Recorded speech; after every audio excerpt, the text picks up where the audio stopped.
سلام تعنا بلنا زغبركم تقاتلتي مدبات ريفوس يوتيوب شانل كما يتنحو نلومي بزعبا هلو كونتات هاقرنان أبزو باقرنا أفريكا درعيو زلو حدش معوالتاتن درس حتير مدب حزنا نباهم قريبنا لنا كما تشوك صفتا مدبنا مسانا خطنحون كتكاتولنان بخبري نقدم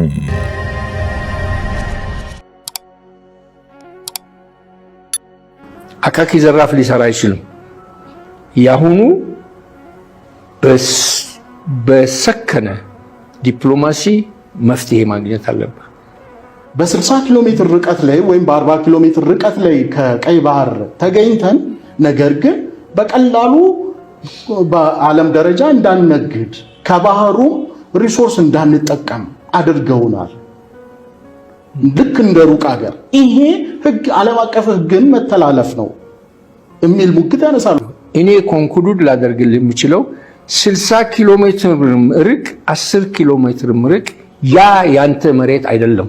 ባህሩ ያ ወደቡ ያንተ አይደለም። ያንተ ያልሆነውን በግድ ወስዳለሁ ካልክ ኃይለኛ ከሆንክ መውሰድ ትችላለህ። የኔን አመለካከት ደስ ይለኛል። እኔ ነገ ጧት ኖት ምጽዋን ብቻ አይደለም አሰብን ብቻ አይደለም ምጽዋና ጅቡቲን ብንጠቀለል በጣም ደስ ይለኛል። አው ቬሪ ግላድ። ነገር ግን እውነቱን ለመናገር ያህል በዲፕሎማሲ ተስማምተህ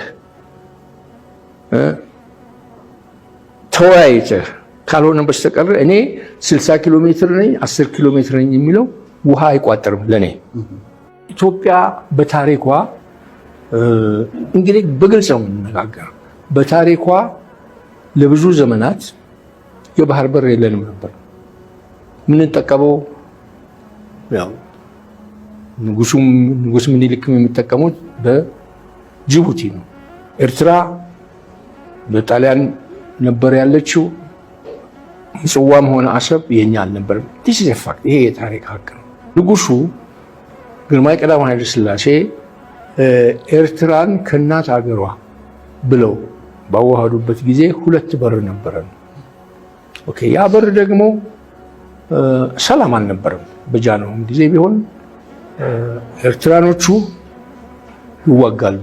በዓለም አቀፍ ሕግ መሰረት አንድ መንግስት የፈረመውን የሚቀጥለው መንግስት ሊሽረው አይችልም። ካብ ዝሓለፈ ዓመታት ሒዙ ብቕሉዕ ኣብ መንጎ ኤርትራን ኢትዮጵያን ክጅመር ዝኽእል ኩናት ብሰፊሑ ክንገረሉ ዝፀንሐ ጉዳይ እዩ። እዚ ብኢትዮጵያ ገዚፍ ድፊት ዝግበረሉ ዘሎ ኣዋጅ ኩናት ኣብ ልዕሊ ኤርትራ ኣብዚ ግዜ ዝጀመረ ዘይኮነ ቅድም ኢሉ ዝተኣልመን ብውሽጢ ክስራሓሉን ፀንሐ እዩ። እዚ ሕጂ ብወገን ኢትዮጵያ ዝካየድ ዘሎ ፕሮፓጋንዳን ኣዋጅ ኩናትን ዝበዝሕ ሰብ ድሕሪ ኩናት ክልል ትግራይ ወይ ሰማዕ ሰላም ፕሪቶርያ ዝተላዕለ ወይ ዝጀመረ ገይሩ ክወስዶ ይረአዩ። ብዙሓት ኤርትራን ምሁራት ግን እዚ ህርፋን ባሕርን ድሌት ወደብን ልክዕ ምስቲ 2018 ዝመፀ ሰላም ተተሓሒዙ ዝተጋደ ከም ዝኾነ ይረድኡ። ነዚ ከም ምክንያት ዝተቐስዎ ድማ ቀዳማይ ሚኒስትር ኣብይ ኣሕመድ ካብቶም ቅድሚኡ ዝነበሩ ስርዓታት ተመክሮ ወሲዱ ወደብ ይኹን ኣፍ ደገ ባሕሪ ንምርካብ ንኤርትራ ብፍቕሪ ክስዕራ ምፍታን እዩ። እዚ ተጀመረ ናይ ፍቕርን ትሕትናን ጉዕዞ ግን በቲ ህወሓት ኣብ 2020 ዝጀመሮ ደም ኣፈሳሲ ኩናት ናብ ፍሕፍሕ ክበፅሕ ብምኽኣሉ ቀጻልነት ኣይረኸበን።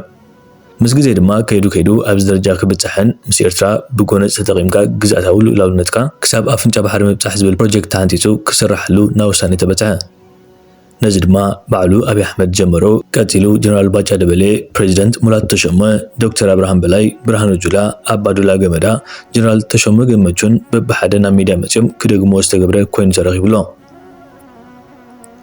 እዚ ካብ ሚድያ ናብ ባይታ ምውራድ ሲኢኑ ዘሎ ኣጀንዳ ባሕሪ ሕጂ ድማ ብሰራዊት ምክልኻል ሃገር ካርታ ኤርትራ ዝቐየረን ዝጎበጠን ስጉምቲ ተወሲዱ ምህላው እዩ ዝረአ። እታ ኣብ ኢትዮጵያ ከም ድላይካ ኤርትራ ናይ ምዝላፍን ናይ ምቅላልን መሰላፍ ኪዱ ዘሎ መንግስቲ ካርታ ኤርትራ ክሳብ ምቕያር ነቲ ኢትዮጵያ ዘለዋ ካርታ ኣግዚፍካ ንምሳል ቁሩብ ስኽፍ ክብል ኣይተረኣየን።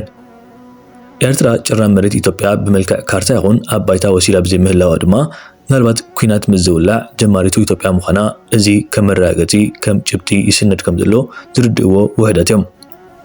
ኣብ ሚድያ ዝርአን ዝስማዕን ግህሰት ተካይድ ዘላ ኢትዮጵያ ኣንጻር ኤርትራ ክተቕርቦ ትኽእል ዝርአን ዝጭበጥን ክሲ ተሰማዕነት ክረክብ ዝኽእል ኣይኮነን።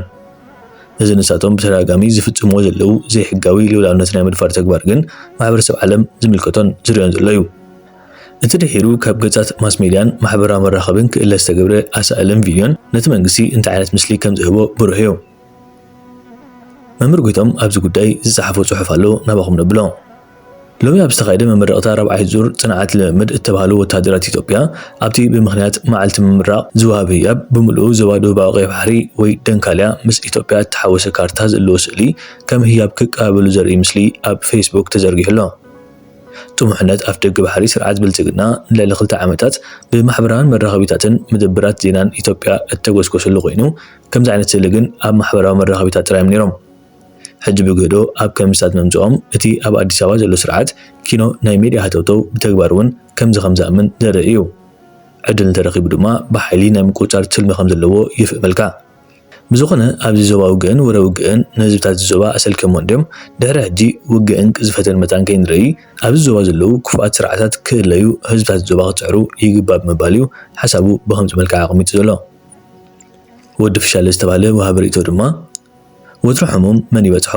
ወትሩ ድኻ መን ይለቅሖ ድዩ ዝበሃል ሰራዊት ኢትዮጵያ ሎሚ ኣብ ዘውፅኦ ምስሊ ከምዚ ንሪኦ ዘለና ኮይኑ ኣብ መምረቕታ ወታደራዊ ስፔሻል ፎርስ ኣብ ዝበልዎ ኣጋጣሚኡ ነዚ ምስሊ ኤርትራ ነዚ ታሪኽን ቅርስን ኤርትራ ነዚ ብዙሓት ቀያሕትን ጸለምትን ተኸፊሎ ዝመፀ እንኩ ሃብቲ ኤርትራ ከም ዓብ ህያብ ተረኺቡ ከም ሽልማትን በረኸትን ቅርፂ ኤርትራ በታቲኾም ሓጎስ ውሽጦም ንምስልሳል ብዜናቶም ኣብ ስቴጅ ደይቦም ክሰኣለሉ ንሪኦም ኣለና ካብ ስእሊ ሓሊፉ ካልእ ትርጉም ክህልዎ ይኽእል ዶ ኣይክእልን ትምኒቶም ክሰምረሎም ይኽእል ዶ ኣይክእልን ወይስ ሕልሚ ደርሆ ጥረ ምረዩ ብሕጂ ዝረአዩ ኢትዮጵያ ግን ብጀካ 39 ዓመታት ንሱ እውን ኣብ ዕድመ መግዛእቲ ኤርትራ ጥራይ እምበር ካብኡ ዝበዝሕ ዓመታት ወናኒት ባሕሪ ኮይና ትፈልጥና ኤርትራን ሃብቲ ኤርትራን ንኤርትራውያን ጥራይ ዳ ደቂ ዓበይቲ ምባል እዩ ርእቱ ኣካፊሉ ንረኽቦ ንስኻትኩም ከ እንታይ ዝዓይነቱ ሓሳብ ኣለኩም ኣብ ናይ ኮመንት ቦታ ተስፍሩ ብኽብሪ ዓዲምናኩም ኣለና ከኤርትራ ጋር ዘላቂ ሰላም መመስረት ትችላለህ ዘላቂም ሰላም መመስረት የምትችለው አሰብ ወደ ኢትዮጵያ ስትመለስ ብቻ ነው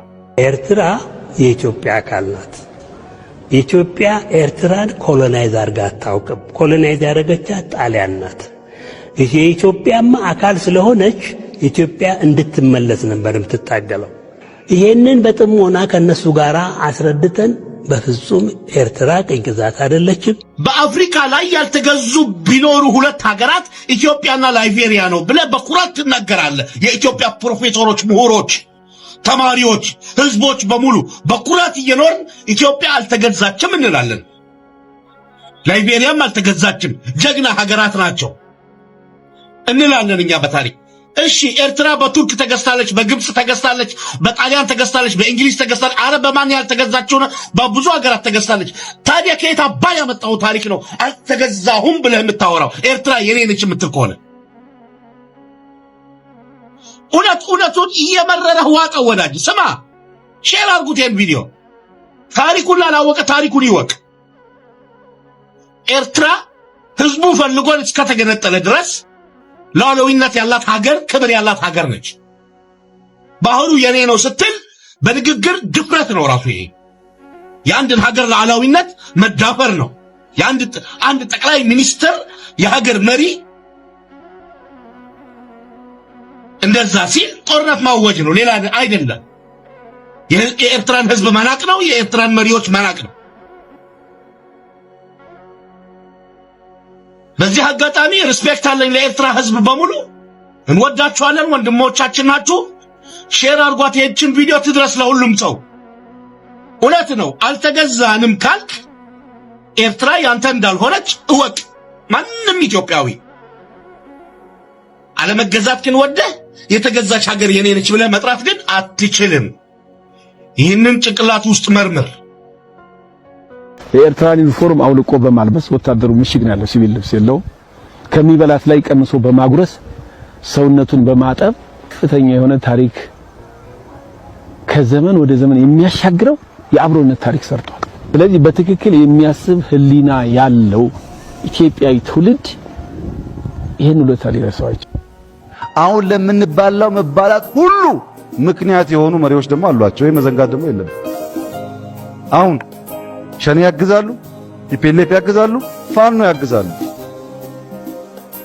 መሸወድ አያስፈልግም አሁን ኢትዮጵያ ካልተባላች በስተቀር አንድ ከሆነች ወደኛ ትዞራለች ብሎ የሚያስቡ ሰዎች አሉበት ጠይቀናቸዋልኛ እንዴት ነው በአንድ ጊዜ ሸኔን በአንድ ጊዜ ፋኖን በአንድ ጊዜ ቲፒኤልኤፍን ሁለት የማይፈላለጉ ኃይሎች የምታቀርቡት ለነሱ ዋና ግብ ኢትዮጵያ ሰላም የሚባል አግኝታ አለማረፏ ነው።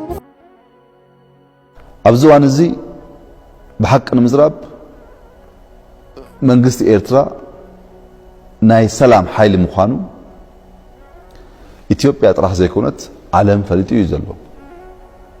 ኣብዝኾነ ዓለም ተኸይድካ መንግስት ኤርትራ ንሰላም ይሰርሕ ንልማት ይሰርሕ ዝብል እምነት እዩ ዘሎ። ዘንድሮ ከኤርትራ ጋር ታርቀን ባይሆን ኖሮ ምን ሊፈጠር እንደሚችል መገመት ያስቸግራል። ይሄን እንድንክድ እንድንረሳ እንድንሳደብ የሚፈልጉ ኃይሎች ሞኞች ናቸው። አናደርግም። እሱ በጣም ነው የምናመሰግነው የኤርትራ ህዝብና መንግስት ስላደረገው ነገር። የኤርትራ መንግስት የኔ ድንበር፣ የኔ መሬት፣ የኔ ዜጋ፣ የኔ ሀገር ኢትዮጵያን ለማጥፋት ጥቅም ላይ አይውልም የሚል ጽኑ አቋም ይዟል። ከትርፍ በላይ ትርፍ ነው ይሄ። 20 ዓመት ሙሉ እዚህ ተደፍተን ደሞዝህን አዋጣ እያልን ትምህርት ቤት ሰርተን ከሰራዊቱ ውሃና ምግብ እየቀማን ክሊኒክ ሰርተን ጀርባችን ሲመቱን ቀበለን የኤርትራ ሰራዊት። መጠለያ የሰጠን እሱ መጠለያ ብቻ ለሚሰጠን አብሮ ነው የዘመተው። አብረን ነው የተዋጋ ነው። አንድ ጉድጓድ ነው የተቀበርነው። ይሄንን ባጥንት በደንብ የተገነባ እንደማያዋጣቸው ስለማያውቁ ነው ይሄንን ለመነጠል የሚፈልጉት። ውድ ዋጋ ከፍለናል። ወንድሞቻችን አጥተናል። ህይወት ገብረናል። ደም ከፍለን ያመጣነው ሰላም ነው። ደም ከፍላችሁ ተጨንቃችሁ ያመጣችሁት ሰላም ነው። እንደ ኢትዮጵያ ሰራዊት ሺህ ከፍለናል። እንደ ኤርትራ ሰራዊት ሺህ ከፍለናል። ሆም ብለው ነው የሚያደርጉት እኛን ለመነጠል። ከዚህ በኋላ የኤርትራ ችግር የኛ ችግር ነው። በህይወት ያለን ሰዎች ነን መመስከር የምንችለው። የኢትዮጵያና የኤርትራ አዲሱ በእኛ ትውልድ የተሰራው ታሪክ ደግሞ አንደኛ ይሄ ጠላት የጋራ ጠላት ነው ብቻ ሳይሆን ትግራይ ላይ ለተራቡት ህዝቦች ሲያጎርስ የነበረ ሰራዊት፣ ትምህርት ቤት አጥተው በየዛፍ ሲማሩ ለነበረው ትምህርት ቤት ሰርቶ ሲያስተምር የነበረው፣ ወላጅ አልባዎችን ሲያሳድግ የነበረው ሰራዊት ቀን የህዝቡን ሰብል በሚያጠፋው አንበጣ ላይ ዘምቶ ያንን ከህዝቡ ጋር ሆኖ ሲያጠፋ የዋለ ሰራዊት፣ አረም ሲያርም የዋለ ሰራዊት ሌሊት በነዛ እጆች ታርዷል። ራቁቱን ተሰዷል። እነሱ በፈጠሩት ጦርነት ጠላት ብለን የምናስበው ኤርትራ ህዝብና ኤርትራ ሰራዊት ደግሞ ልብሱን ሉክ የኤርትራን ዩኒፎርም አውልቆ በማልበስ ወታደሩ ምሽግ ነው ያለው፣ ሲቪል ልብስ የለውም። ከሚበላት ላይ ቀንሶ በማጉረስ ሰውነቱን በማጠብ ከፍተኛ የሆነ ታሪክ ከዘመን ወደ ዘመን የሚያሻግረው የአብሮነት ታሪክ ሰርቷል። ስለዚህ በትክክል የሚያስብ ህሊና ያለው ኢትዮጵያዊ ትውልድ ይሄን ሁሉ ታሪክ ያሳያል። እንግዲህ